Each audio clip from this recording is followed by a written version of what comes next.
তোমাদের প্রশ্ন করা কিছু বিষয়ের উত্তর আজকে নিয়ে হাজির হয়েছি। তো তোমাদের এসএলএসটি বা গ্রুপ সি গ্রুপ ডি সংক্রান্ত কোনো গুরুত্বপূর্ণ প্রশ্ন থাকলে তোমরা অবশ্যই কমেন্টসে লিখবে, আমি তার উত্তর সাধ্যমতো দেওয়ার চেষ্টা করব।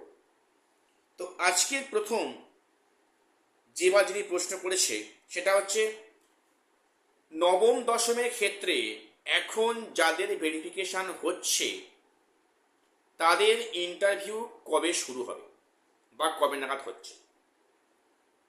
একটা ভালো প্রশ্ন করেছেন। এই প্রশ্নটা হয়তো অনেকের মনেই আছে। দেখো, বেসিক্যালি তিনটে সাবজেক্টের, ইংলিশ, লাইফ সায়েন্স এবং ফিজিক্যাল সায়েন্স, তিনটে সাবজেক্টের এখন ভেরিফিকেশনের কাজ কিন্তু 9-10 ক্ষেত্রে হচ্ছে এবং এটা আপ টু সম্ভবত 7 সেপ্টেম্বর অবধি কন্টিনিউ হবে। এই সমস্ত সাবজেক্টে যে এখন ভেরিফিকেশান হচ্ছে 7 তারিখ অবধি হবে, এই সাবজেক্টে ইন্টারভিউ এখন আপাতত শুরু হচ্ছে না, পরের দিকে হবে। কেন বললাম?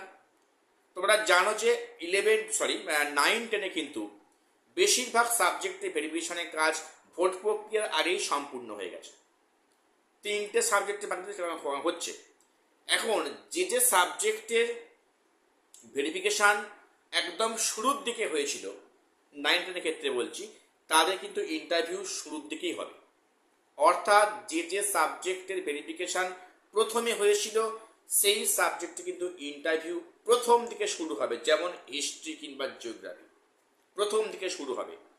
এবং যে সাবজেক্টের এখনও ভেরিফিকেশান হচ্ছে বা বাকি আছে 7 সেপ্টেম্বর অবধি হবে, তাদের কিন্তু ইন্টারভিউ একটু দেরি হবে, অনেকটাই দেরি হবে, কিন্তু হবে, নিয়োগটা হবে। ঠিক আছে।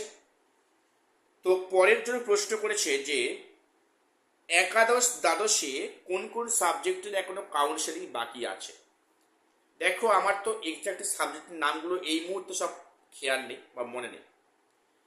তো মোটামুটি 14টা কি 15টা, 14 কিংবা 15টা সাবজেক্টের এখনো কিন্তু কাউন্সেলিং বাকি আছে, যেটা গতকাল কমিশন ডেট ডিক্লেয়ার করেছে। 14ই আগস্ট থেকে শুরু হচ্ছে এবং আগস্টের 10 তারিখ পরিষ্কার হবে যে কোন কোন সাবজেক্টের কাউন্সেলিং কোন কোন তারিখে করার সময় আছে। তো মোটামুটি 14 কিংবা 15টা সাবজেক্টের এখনো কিন্তু কাউন্সেলিং 11-12 ক্ষেত্রে বাকি আছে, যেটা 14ই আগস্ট থেকে শুরু হচ্ছে বা শুরু হবে। তো এরপরে একজন আমাকে প্রশ্ন করেছে গতকালই, সেটা হচ্ছে, এটা শুনে কষ্ট পেলাম মনে, যে যে আপনি আমার অ্যান্সারটা রিপ্লাই কেন করছেন না। প্রশ্নটা হচ্ছে ওনার, যেটা আমি দেখলাম, আমি অলরেডি রিপ্লাই করে দিয়েছি। তো সেটা হচ্ছে কি, ওনার প্রশ্নটা ছিল যে ওনার সেন্ট্রালের হচ্ছে কি ইডাব্লিউএস সার্টিফিকেট, সেটা কি রাজ্যে কোনো পরীক্ষায়, বিশেষ করে কি সেকেন্ড এসএলএসটিতে কি মানে কি অ্যাকসেপ্টেড হবে না ওটা বাদ যাবে। আমি এটা নিয়ে গত সম্ভবত এই পরশু দিনকে বলেছি। উনি সম্ভবত ভিডিওটা স্কিপ করে গেছেন। উনি আমাকে বলছেন যে আপনি আমার প্রশ্নটা রিপ্লাই কেন করছেন না। দেখো, আমি রিপ্লাই আবারও দিচ্ছি। সেন্ট্রালের যা সার্টিফিকেটটা আসে ইডাব্লিউএস, সেটা স্টেটে গ্র্যান্টেড হবে না। সেখানে কিছু ফরম্যাটের চেঞ্জ আছে, সেখানে কিছু কন্ডিশনের চেঞ্জ আছে। কাজেই সেন্ট্রালের ইডাব্লিউএস সার্টিফিকেট আমাদের রাজ্যে বা স্টেট লেভেলে কিন্তু অ্যাকসেপ্টেড হবে না, আমি এমনটাই খবর পেলাম। আমি তোমার উত্তর দিয়েছি আগে, তুমি হয়তো সেটা দেখোনি, তো স্কিপ করে গেছো। দেখো, আমার তো কারোর উপর কোনো ব্যক্তিগত রাগ নেই যে আমি অ্যান্সার আমি দেবো না। আমি অবশ্যই উত্তর আমি আমার ভাষায় দেওয়ার চেষ্টা করব। এরপরে যা প্রশ্ন যে ওয়েটিংদের কাউন্সেলিং কবে শুরু হবে, আমি আজকেই একটা ভিডিও দিয়েছি ওয়েটিং কাউন্সেলিং নিয়ে, আর বলতে ইচ্ছা করছে না, তবে আবার বলে দিই। দেখো, যেটা ফার্স্ট ফেজ কাউন্সেলিংয়ের পার্ট 4 হচ্ছে কি হবে 14ই আগস্ট থেকে। ফার্স্ট ফেজ কাউন্সেলিং যতক্ষণ না শেষ হচ্ছে এবং কাউন্সেলিং করার পরে ক্যান্ডিডেট যতক্ষণ না স্কুলে জয়েন করছে, তার পরে কিন্তু ভ্যাকান্সি দেখে সেকেন্ড মানে ফেজ কাউন্সেলিং বা ওয়েটিং কাউন্সেলিং শুরু হবে। অর্থাৎ এখন যদি শিক্ষামন্ত্রী কথাটা ঠিক হয় যে 31শে আগস্টের মধ্যে সব নিয়োগ করবে, সেটা হয়তো সম্ভব নয় বাস্তবে। তো আমি তবুও বলছি যে যদি হয় তাহলে কিন্তু স্কুলে জয়েন করার পরে সেকেন্ড ফেজ কাউন্সেলিং অর্থাৎ ওয়েটিং কাউন্সেলিং শুরু হবে। তবে একটা কথা বলে রাখি, কিন্তু ওয়েটিং থেকে এবারে অনেকেই ডাক পাচ্ছ, এ বিষয়ে কোনো সন্দেহ নেই।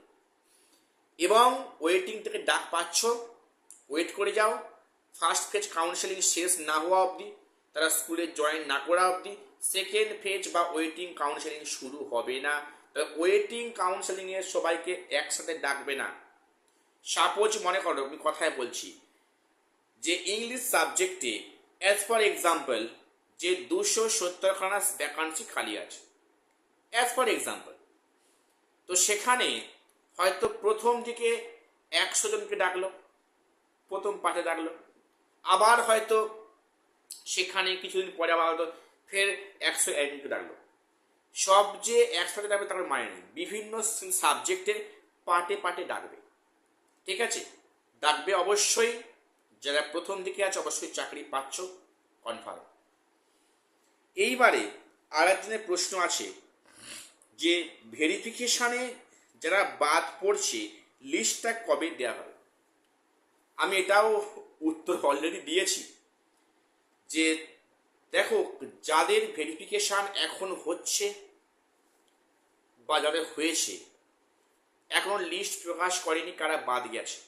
এটা যখন ইন্টারভিউ শুরু হবে তার আগে কিন্তু বাদের একটা রিজেক্টেড লিস্ট দেবে উইথ রিজন, কারণ সমেত, যে কোন গ্রাউন্ডে বাদ দেওয়া হয়েছে। তার কি মানে কোনো সমস্যা ছিল, যে যেটা হয়তো কাস্ট ক্যাটাগরি কোনো সমস্যা আছে, বা হতে পারে সে হয়তো এক্সপিরিয়েন্সের মার্কস মানে সার্টিফিকেট শো করাতে পারেনি, বা অ্যাবসেন্ট আছে। কোন কোন কেসে বাদ যাচ্ছে একটা লিস্ট কিন্তু ইন্টারভিউর আগে কমিশন প্রকাশ করবে। কাজেই প্রত্যেকে জানতে পারবো যে এই ভেরিফিকেশনে কারা বাদ যাচ্ছে কারা বাদ যাচ্ছে না। এটা এখনই এই মুহূর্তে বলা সম্ভব নয়। আজকের বেসিক্যালি একটাই প্রশ্নের উত্তর দেওয়ার ছিল। তোমাদের এসএলএসটি বা গ্রুপ সি গ্রুপ ডি সংক্রান্ত কোনো প্রশ্ন তাহলে অবশ্যই কমেন্টস করবে। আমি আমার সাধ্যমতো আমার ভাষায় তো উত্তর দেওয়ার চেষ্টা করব। যদি আমার কোনো ভুল তথ্য অজ্ঞানে দেওয়া হয়ে থাকে আমি তার জন্য ক্ষমা প্রার্থী। তো প্রত্যেক চ্যানেলটা সাবস্ক্রাইব করে দিও এসএসসি, পিএসসি এবং গ্রুপ সি গ্রুপ ডি গুরুত্বপূর্ণ আপডেট পাওয়ার জন্য। দেখা হচ্ছে পরের ভিডিওতে।